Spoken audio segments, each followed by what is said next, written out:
Good morning, world. It's Ivan O'Mara.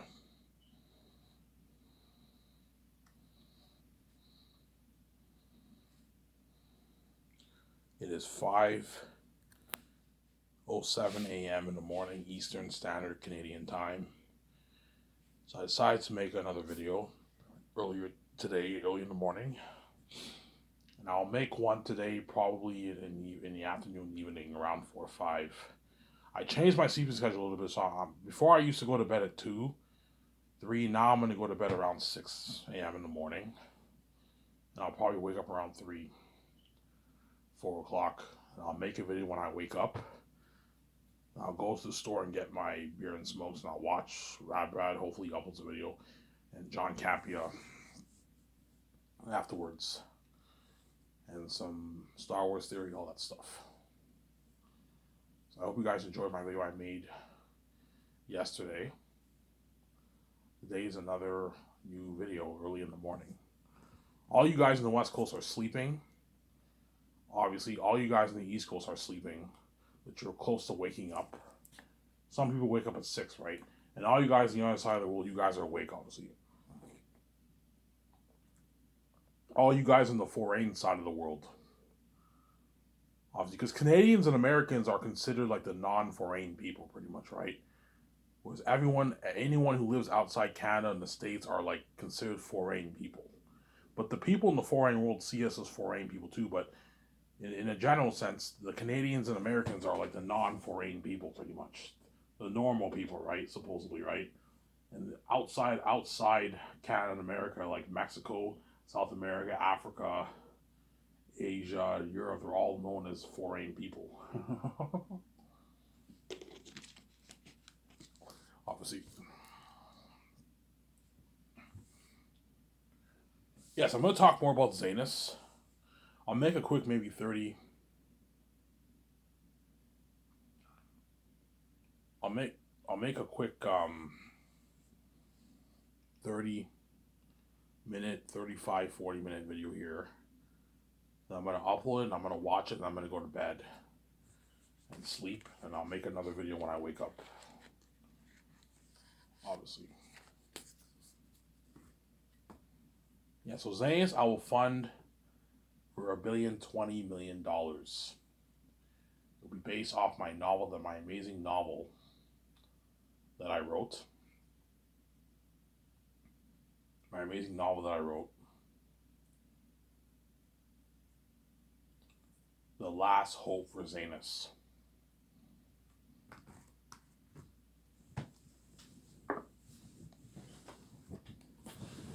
Amazing novel that I wrote, The Last Hope for Zanus. Give me a sec. I need to get something.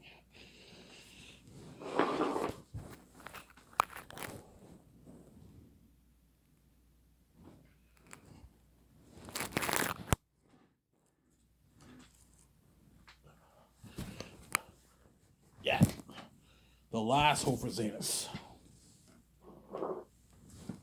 That will be what my book will be.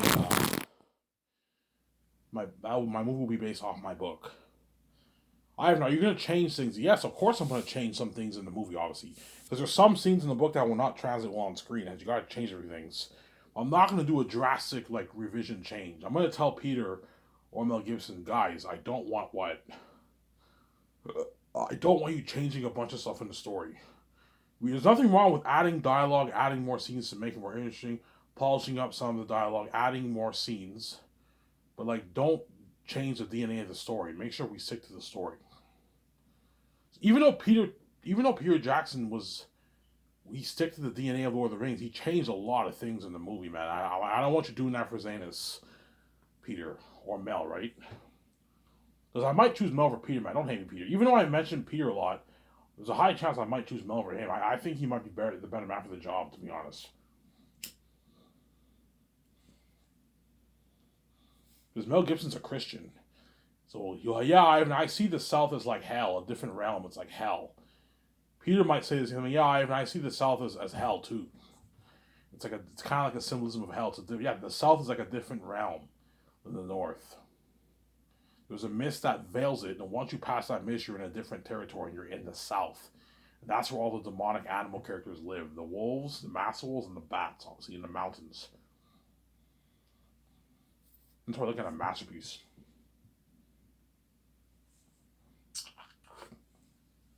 And that's why I'm looking at a masterpiece, yeah, man.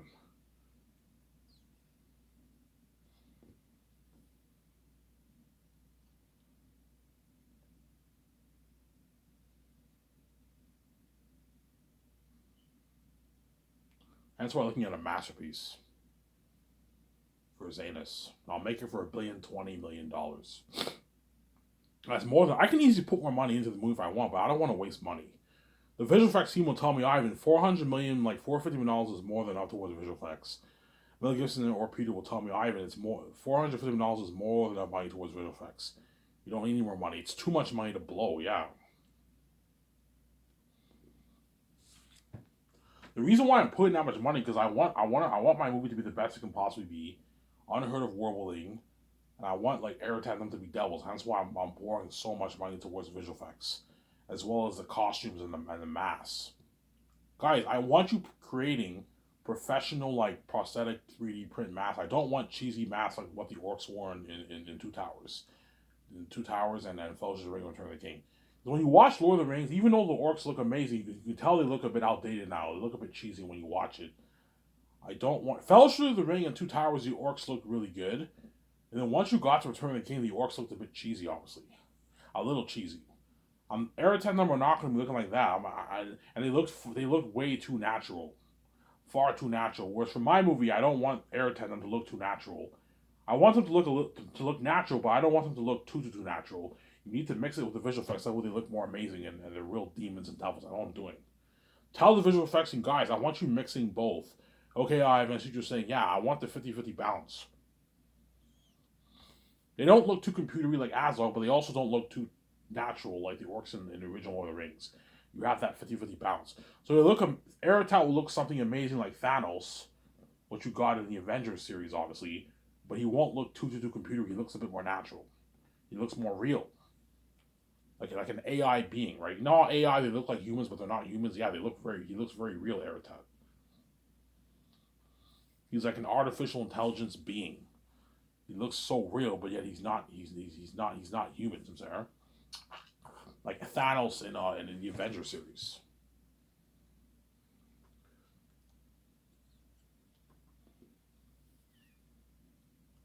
I'm saying, so Peter, I'll sign him to his. So 410 million towards salaries to pay all my cast and my crewmen and my 17. Obviously, right? And what? 10 million towards a documentary. And 600 million towards the movie.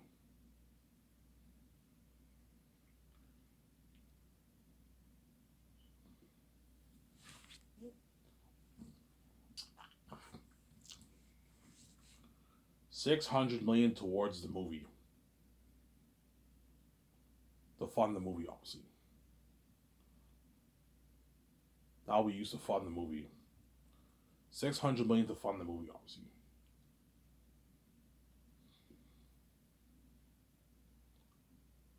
That's why you have to have a big budget.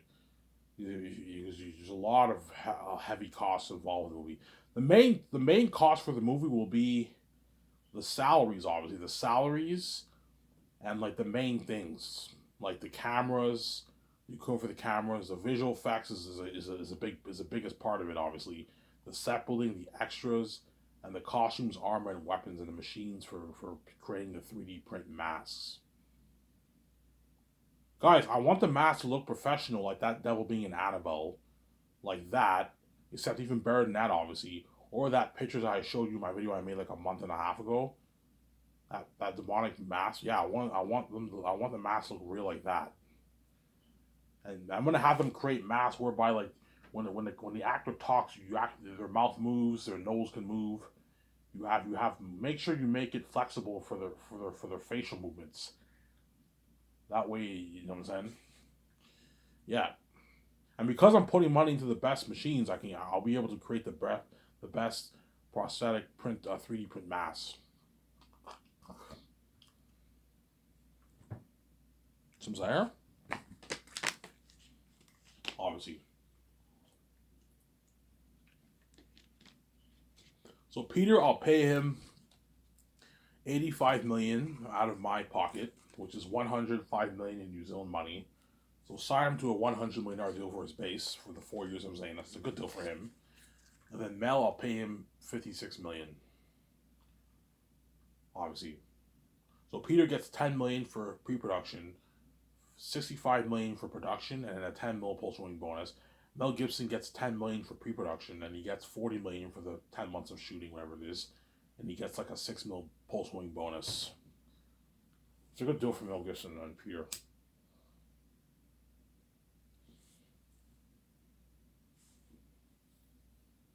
Sarah. And I don't know who I'm going to choose because Mel Gibson's really good for the movie too. He'll have a lot of good ideas. Yeah, I have a lot of good ideas for your movie, man. Your movie's a masterpiece. Yeah. Because he's a Christian. He did Passion of the Christ. Yeah, Ivan. I see Eritrea as the devil. I see Zayas as a radar movie. I see the South as like hell, symbolism of hell. It's a different realm. Yeah, he has all these ideas. Peter. The difference between Peter and Mel Gibson will probably have more Christian themes in my movie. Peter will have less Christian themes in my movie because Peter is like a secular man. He's not a Christian.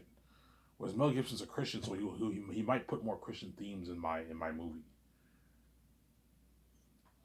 And Mel Gibson's into that gory, bloody stuff, as you can tell by watching Hacksaw Ridge, Braveheart, and Passion of Christ. He's into that gory stuff. Whereas Peter Jackson's more of a PG-13 kind of guy. That's why I might end up choosing Mel over Peter, because Peter might see Zayas as a PG-13 movie. I see this PG-13. And I'm like, yeah, I think Mel's the right guy, not Peter, you know what I'm saying?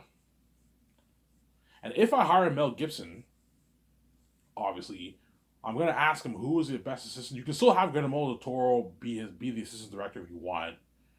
You can have him assist Mel Gibson as a director. And then I'll ask Mel who's a... Do you have any partners, business partners who can assist my 17 for business?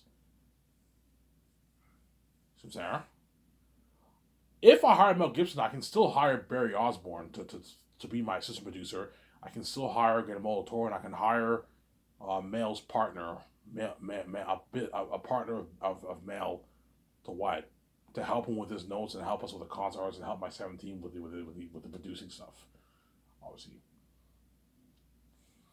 Now give Mel Gibson $160 to $170 million. Give him $165 million. I'll give him $165 million of the profits for Mel Gibson. That's a good deal for Mel Gibson. He'll walk away with like a $10 million check in his bank, $120 million check in his bank after taxes. It's a good paycheck for Mel Gibson.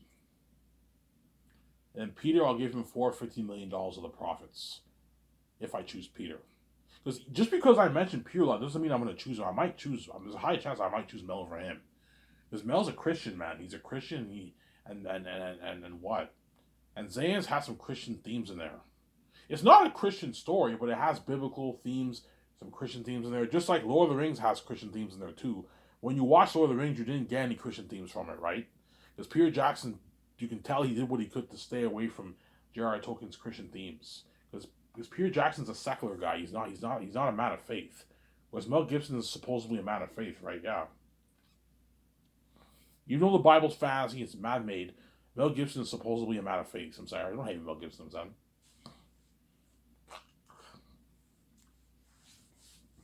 So let's say I choose Mel Gibson, because I talk about Peter Jackson a lot. Don't hate me, Peter, I'm saying. Let's say if I choose Mel Gibson will be responsible for the same duties. He'll be my executive producer, obviously, my co-writer, and my director. And he will be the boss of my movie, too. I'll make him the boss. And I'll hire most likely Guillermo del Toro to assist him as assistant director. And I'll hire Barry Osborne as an assistant producer, and I can hire another person to be another assistant producer. And Mel Gibson will help me with the main things. Because he executive produced Passion of Christ and all that stuff, he knows about all that stuff. He'll help me make the calls for the cameras. Don't hate me, Peter, you know what I'm saying? He'll help me make the calls for the cameras. He'll go for the cameras. Obviously, the lighting equipment, sound equipment, the camera moving stands. We're gonna book. We're gonna book the hotel, the Bergerac Hotel. Mel Gibson's like, Ivan, you're booking this hotel? I'm like, yeah, Mel, I'm booking this hotel. Holy shit, this is top notch. I'm saying Hollywood doesn't do this for the whole cast and crew. I'm like, yeah, for the whole cast and crew, Mel. I'm saying, and we're gonna book that hotel and we're gonna rent it for 2 days for the luxury hotel party, and we're gonna have like a 4 or 5 hour red carpet event at that hotel. I'm gonna have the red carpet start inside and it leaves outside around the hotel. So all the people, all the crewmen and the cast, all the crewmen and cast featured, you have this red carpet that goes inside and it runs outside, and the photographers take all the pictures. Look at that top notch red carpet, yeah. The background, the Sky Source and the Amazon background, and yeah, something cool. The Zanus billboard posters featured around the hotel with me and all the actors, yeah. Help me to call for that. The $10.1 million deal for the hotel, Bergerac Hotel. I'm gonna rent a luxury hotel.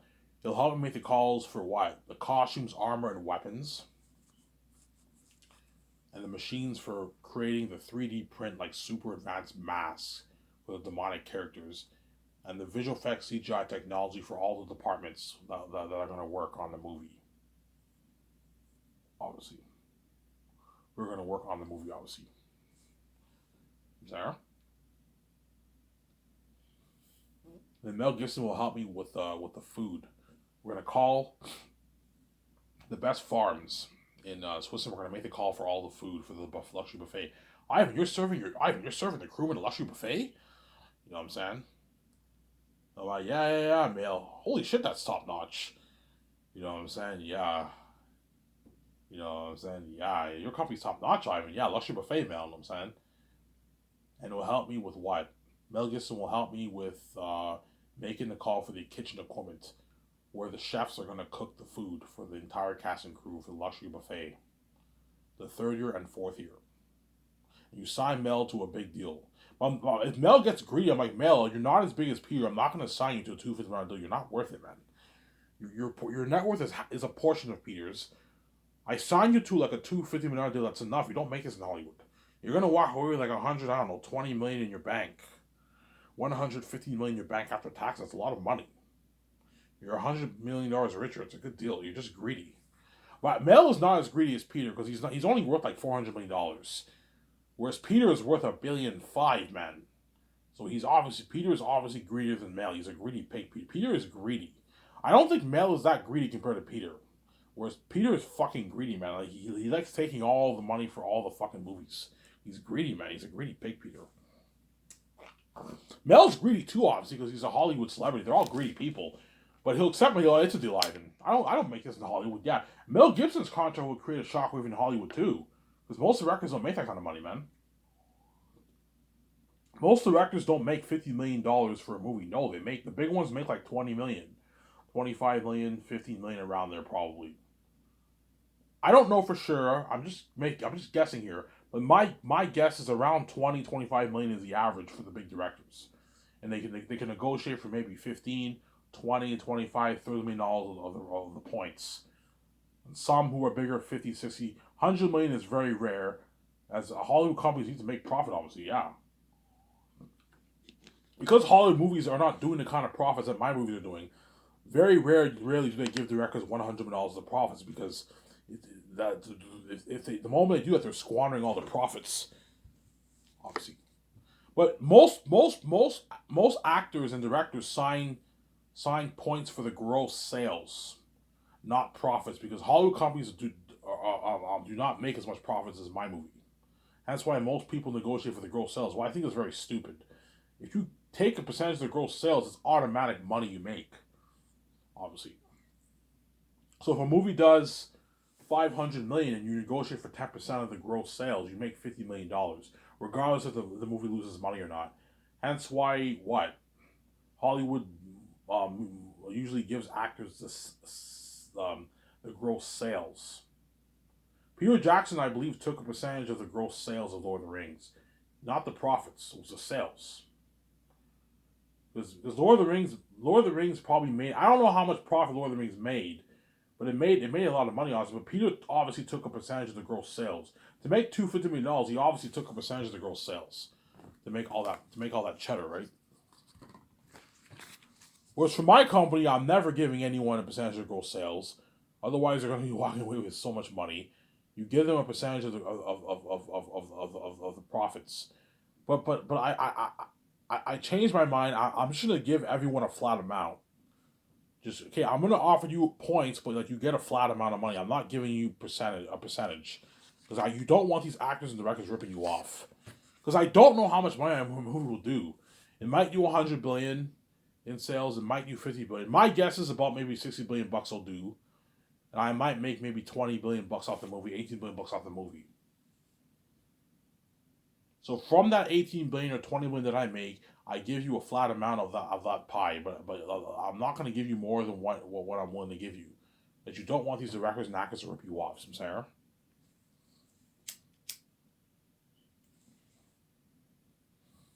That's what Mel Gibson will help me with. He will help me co-write the script every morning with my two developers, and he will help me sign all the crewmen the first year, like I mentioned in my past videos. Help me sign the stars. Have Mel Gibson sign the stars. It's good for him as your executive producer of your movie to know how much your actors are making. Sarah? Just like it's good for Peter to know, it's good for Mel Gibson to know how much your stars are making. If I choose him over Peter, Sarah.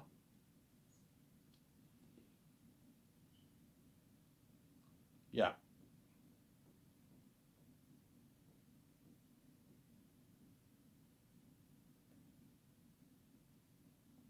And then Mel will help me. Will help me with the console arts every afternoon with Guillermo del Toro, right? And it will help me with what?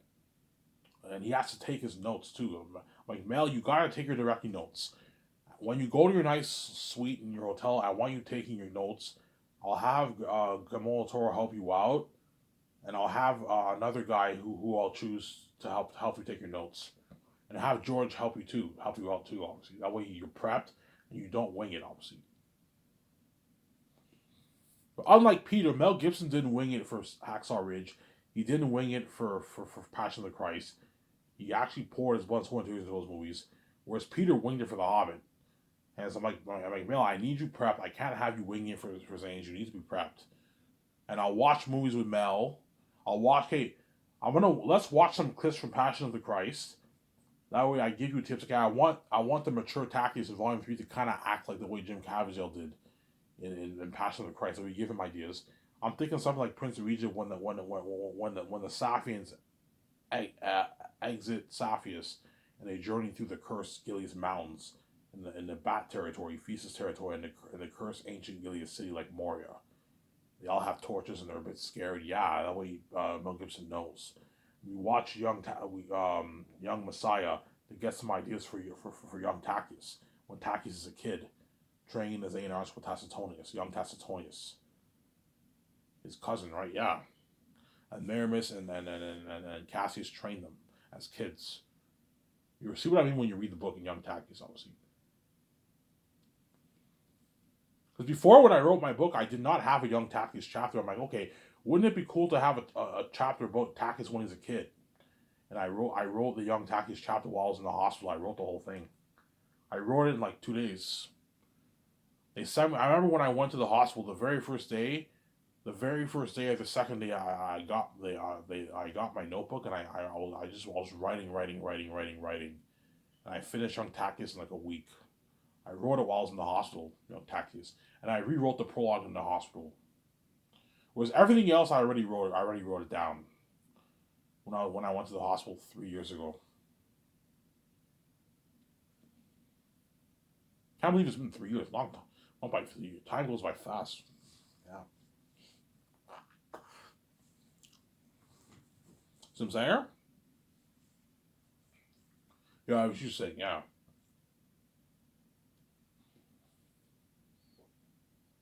Yeah. Mel Gibson might be big greedy too. I even like pay a Von Jordan 3.5. That's good enough. He's not worth 4. Mel Gibson might tell him that. So my Mel, don't be greedy.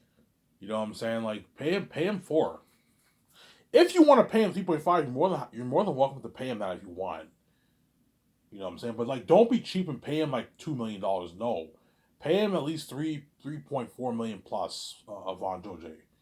That way he walks away with a good paycheck, and give him a piece of the give all the stars a piece of the profits. Just the major like 13, the major 12 stars, the major 12, 13 stars, whatever it is. Give those guys a piece of the royalties, and all the other ones they don't get shit.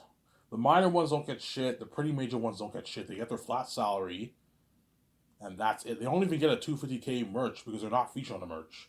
Only the main like 13 stars are gonna be featured on the posters with me, whereas the other ones are not featured. Hence why they don't get squat off the merch. They get their flat salary, the $2,000 I'll give her, and that's it. And I'll give them $50,000 for all the releases until they pass away. You get $50,000 for life in in residual royalties for each re-release until you pass away. And once you pass away, you no longer receive the checks.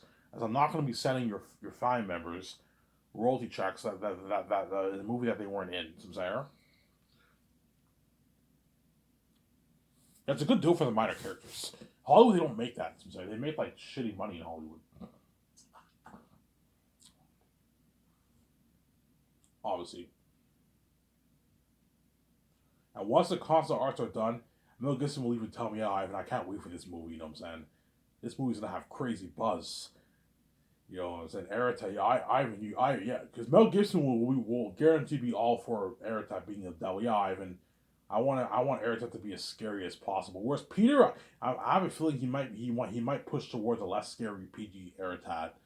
Whereas Mel Gibson, I can see him. Yeah, Ivan, that's smart. Have Erita and them be devils. Yeah, Ivan, this movie's gonna have crazy buzz.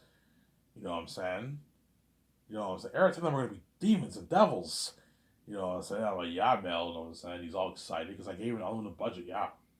Passion of Christ was only made for $30 million, and it was a freaky movie. Those demons were pretty freaky.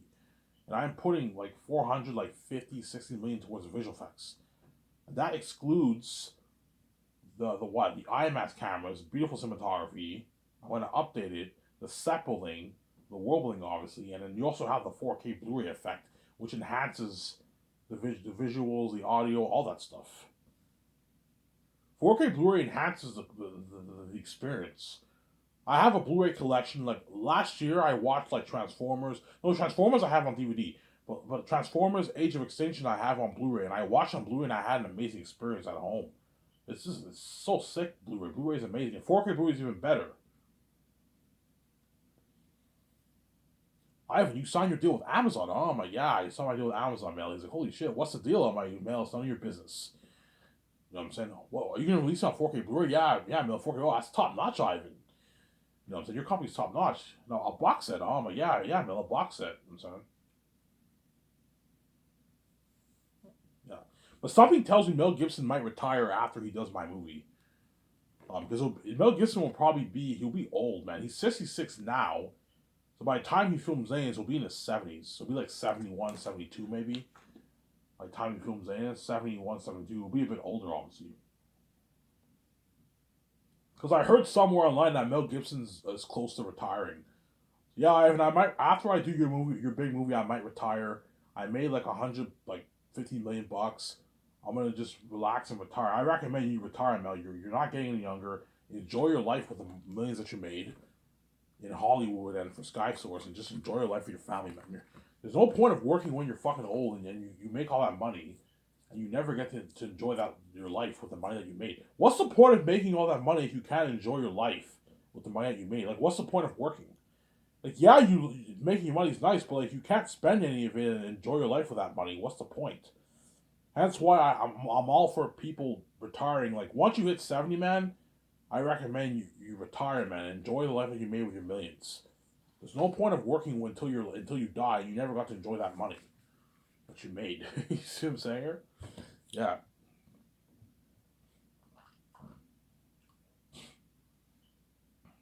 So that's what Mel Gibson will help me with, obviously.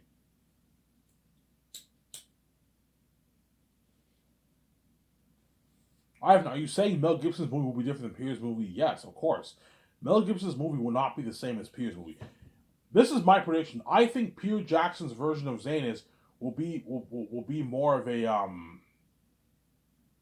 Peter Jackson's version of Zanis will have more of that fantasy feel.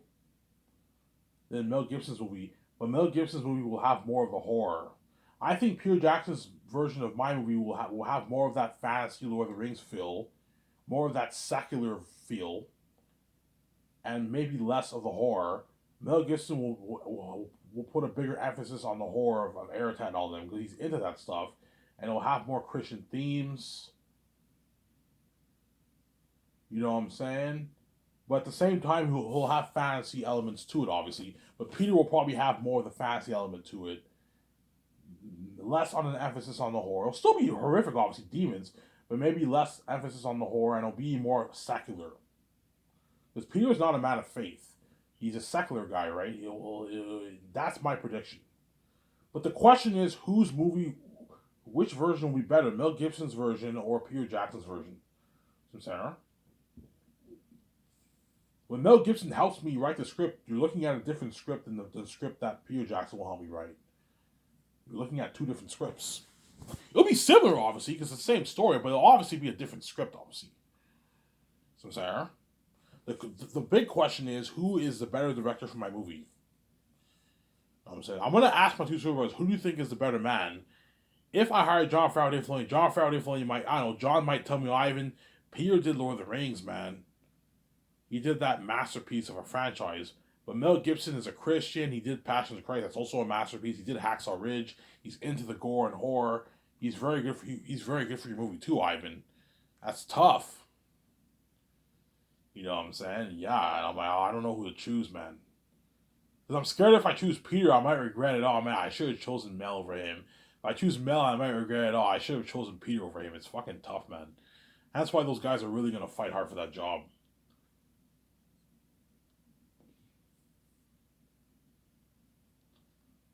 They're really going to fight hard for that job, those two directors.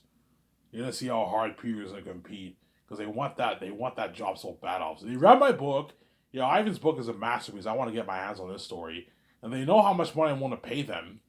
Money they don't make in Hollywood. I'm giving them freedom, all these perks. They saw my videos. They want to be part of that fame and buzz with me for the movie. You know what I'm saying? The worldwide buzz. That's why they're all going to compete hard for that job. Because they don't want to be left behind. Don't forget that. And what? And Zayn's is like the best fantasy story ever told, man. Yeah, man. Zayn's is the best fantasy story ever told. It's not the best story ever told. I'm not going to say that. When I say it's the best story ever told, I'm talking about the fantasy genre. I don't think any fantasy story can top that. Zayn's is a literary masterpiece, and if done well, done properly, it will be a cinematic masterpiece. Turn my camera here.